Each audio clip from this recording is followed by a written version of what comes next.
Indonesia mulai menggarap serius urusan pertahanan udara pada 1958 ketika pecah pemberontakan PRRI di Pulau Sumatera dan Permesta di Indonesia Timur.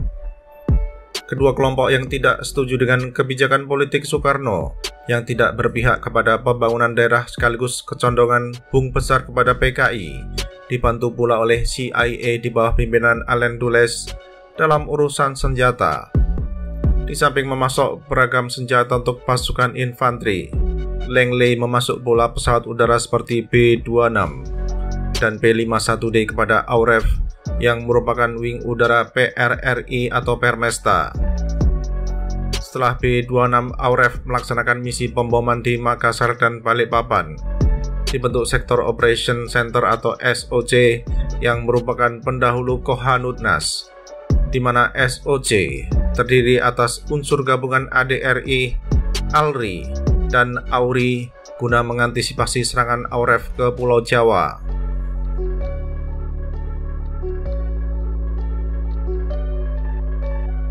Tanpa adanya AUREF, tidak dapat dipastikan kapan pertama kalinya seorang penerbang Indonesia mencetak rekor menembak jatuh pesawat tempur lawan dalam pertempuran udara ke udara. Saat Indonesia melancarkan operasi Trikora melawan Belanda guna membebaskan Irian Barat, tidak ada pesawat baling-baling maupun pesawat pancar gas Indonesia yang terlibat dogfight dengan penempur Belanda.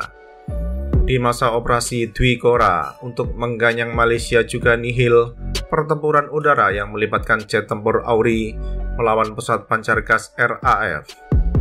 Ketika Indonesia melancarkan operasi Seroja dengan tujuan menghadapi kelompok komunis Fretilin, partai politik yang mempunyai kekuatan bersenjata tersebut tidak mempunyai kekuatan udara sama sekali.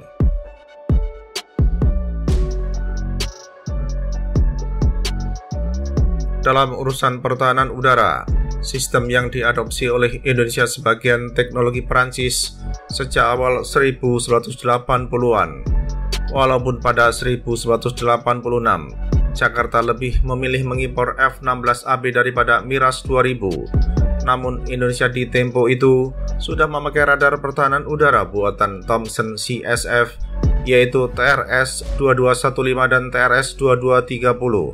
Di abad ke-21, tempat kelahiran Yayu Basuki mendatangkan radar Master T dari kampung Amelie Maruismo.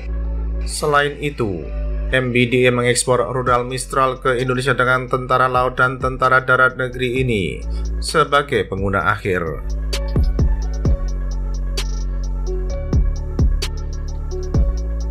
Guna mengintegrasikan radar-radar pertahanan udara produksi Thales yang dipakai oleh Indonesia, Kohanutnas mengadopsi Skyview Command and Control. Skyview dapat diintegrasikan dengan radar pertahanan udara lainnya sepanjang pihak produsen radar membuka interface control document. 12 radar gado-gado yang dibeli oleh Medan Merdeka Barat dari Praha diharapkan dapat diintegrasikan dengan Skyview, sehingga akan terkoneksi pula dengan 13 radar GM400 Alpha keluaran Thales. Jika hal demikian dapat diwujudkan, seluruh ruang udara Indonesia dapat dipantau dari satu layar saja di pusat operasi Kohanutnas.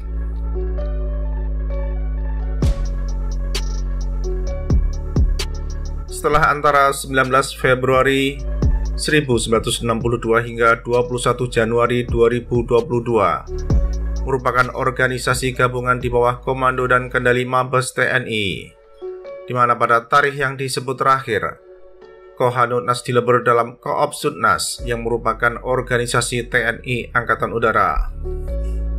Namun pada 10 Agustus 2025, Kohanutnas kembali didirikan sebagai organisasi gabungan di bawah komando dan kendali Mabes TNI. Berbeda dengan Kohanutnas era 1962 sampai 2022, Kohanutnas tempo 2025 hanya terdiri organisasi kerangka saja, yaitu unsur markas komando saja tanpa membawai satuan radar. Satuan radar dan skuadron tempur kini hanya berstatus bawah kendali operasi atau BKO Kohanutnas, di mana secara organisasi satuan radar dan skuadron tempur berada di bawah pembinaan TNI Angkatan Udara.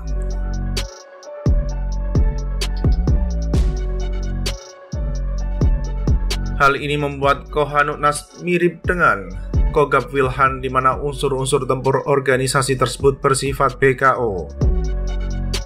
Walakin, pembeda antara Kohanutnas dan Kogab Wilhan ialah pihak yang pertama disebut mempunyai unsur BKO sepanjang tahun, sedangkan golongan yang disebut kedua tidak selalu memiliki elemen BKO selama 365 hari. Memang hal yang aneh bila Kohanutnas zonder komponen BKO selama 24.365, sebab tugas pokok organisasi itu ialah mengawasi ruang udara negeri ini dari 1 Januari sampai 31 Desember.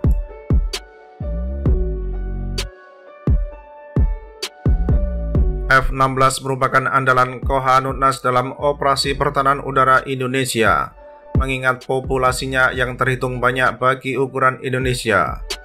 Meskipun Washington pernah menerapkan embargo senjata kepada Indonesia gara-gara urusan HAM di Timor Timur, pesawat tempur karya anak bangsa Amerika Serikat itu menjadi andalan dalam melakukan identifikasi terhadap FA-18 milik US Navy yang terbang di atas Laut Jawa pada 3 Juli 2003. Sementara Sukhoi Su-27 dan Su-30 dalam beberapa tahun terakhir jarang terbang disebabkan oleh tingkat kesiapan yang rendah, walaupun tidak ada embargo senjata dari Rusia kepada Indonesia. Hawk 109 dan Hawk 209 keluaran British Aerospace sempat pula menjadi tumpuan Kohanutnas saat mendeteksi dan menyergap FA-18, kepunyaan RAAF di ruang udara Laut Timur, meskipun pesawat pancar gas itu tengah diembargo oleh Inggris.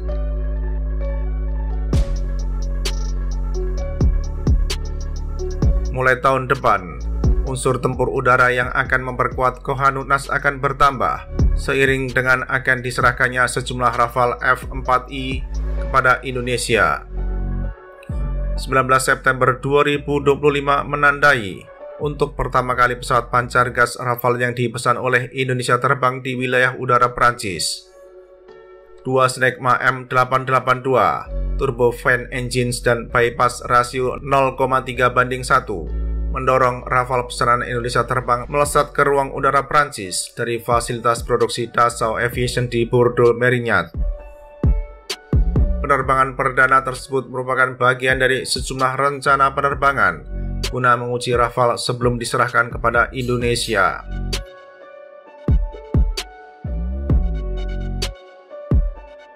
Sesuai dengan jadwal, Dassault Aviation akan menyerahkan pesanan 42 Rafale F-4I kepada Kementerian Pertahanan antara 2026 sampai 2030. Mengingat bahwa terdapat selisih nilai kurs dalam kontrak akuisisi pesawat pancar gas karya anak bangsa Prancis, terdapat uang sisa pembelian yang kemudian dimanfaatkan untuk beberapa pengadaan terkait dengan Rafale. Satu di antaranya ialah pembelian rudal BVR Meteor dengan nilai kontrak 170 juta euro. Selain itu, terdapat juga program impor Integrated Logistic Support atau ILS untuk penempur bermesin ganda tersebut, termasuk spare engines.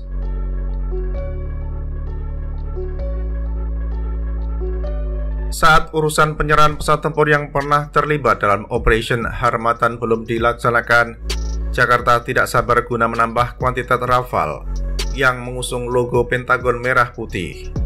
Saat Presiden Prancis Emmanuel Macron melawat ke Jakarta, Kementerian Pertahanan dan Dassault Aviation telah menaikkan Letter of Intent atau LOI pesanan tambahan 18 Rafale. Walakin, kapan LOI tersebut akan diterjemahkan menjadi kontrak masih belum diketahui, sebab semua tergantung pada keputusan Medan Merdeka Utara. Seperti dipahami, hal ihwal keputusan pengadaan peralatan perang ialah kewenangan Medan Merdeka Utara, walaupun sebenarnya urusan teknis pertahanan adalah ranah Medan Merdeka Barat.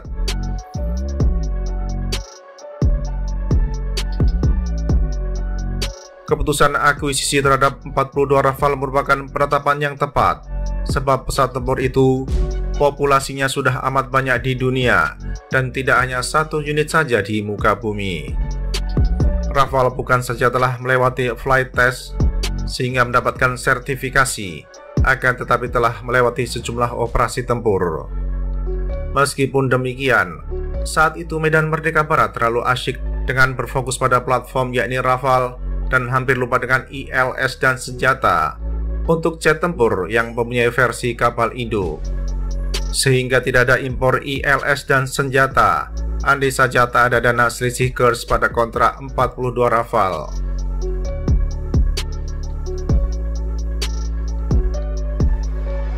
Dengan rencana penyerahan pesawat Omnirule yang dilengkapi dengan beragam peralatan elektronika keluaran Thales mulai 2026, Jakarta masih memiliki pekerjaan rumah yang harus diselesaikan.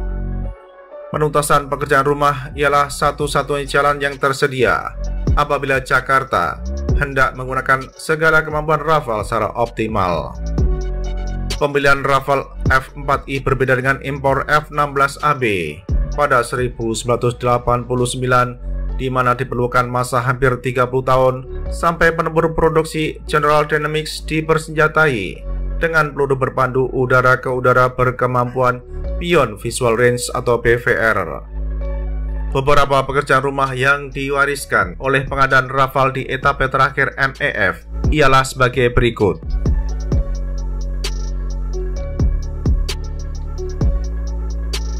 Pertama, akuisisi ILS dan senjata. OIF 2025-2029 harus mengakomodasi anggaran pengadaan tambahan ILS dan senjata agar penempur Omnirule yang juga dipakai oleh Yunani dapat dipakai secara optimal oleh Indonesia.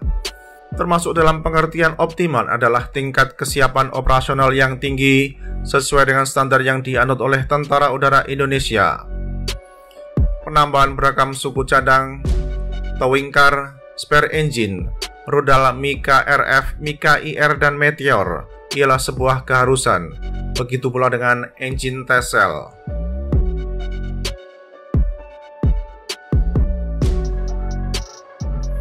Kedua, pengadaan mission system. 6 Rafale F4I yang akan dikirim ke Pekanbaru pada 2026 akan dilengkapi dengan Talios produksi Thales, sebab Talios tercakup dalam paket tersebut. Kelanjutan impor puluhan Talios merupakan kewajiban bagi Jakarta bila hendak mengeksploitasi kemampuan pesawat pancar gas itu secara optimal. Dengan adanya Talios, daya bunuh pesawat pancar gas itu akan semakin mematikan sebab penglihatannya jauh lebih tajam.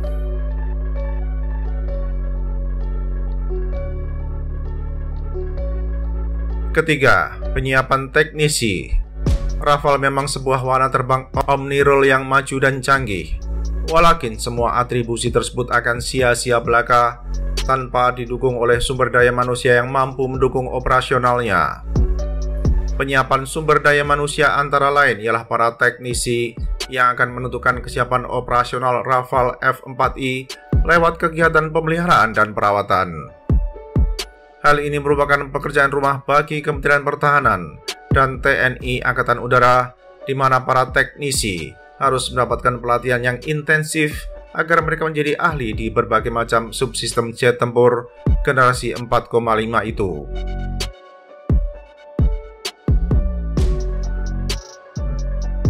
Keempat, penyiapan penerbang. Kontrak pembelian 42 Rafale F4I tidak diikuti dengan paket pelatihan penerbang yang komprehensif, yakni sampai pada tingkat taktis. Menjadi pekerjaan rumah bagi Kementerian Pertahanan dan Tentara Langit Negeri ini untuk mencari jasa pihak ketiga yang dapat memberikan pelatihan secara komprehensif bagi pendayagunaan jet tempur yang mengadopsi kanat itu. Sebenarnya terdapat satu entitas perniagaan yang dapat mempersembahkan paket pelatihan yang dimaksud, di mana firma tersebut biasanya memberikan jasa pelatihan kepada negeri-negeri yang mengimpor mesin perang dari Prancis.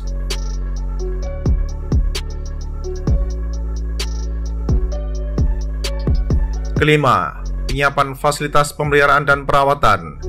Indonesia perlu memiliki fasilitas MRO sendiri untuk Rafale F4I sehingga tidak sepenuhnya tergantung pada Dassault Aviation, Thales, dan Safran Aircraft Engine.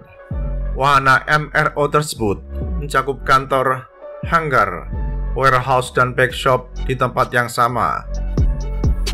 Dapat dipastikan diperlukan investasi tambahan bagi pendirian fasilitas MRO itu yang sangat mungkin menggunakan rupiah murni, baik anggaran unit organisasi Kementerian Pertahanan dan atau unit organisasi TNI Angkatan Udara. Engine test cell untuk M882 akan dipakai oleh fasilitas MRO yang akan didirikan oleh Tentara Udara Negeri ini.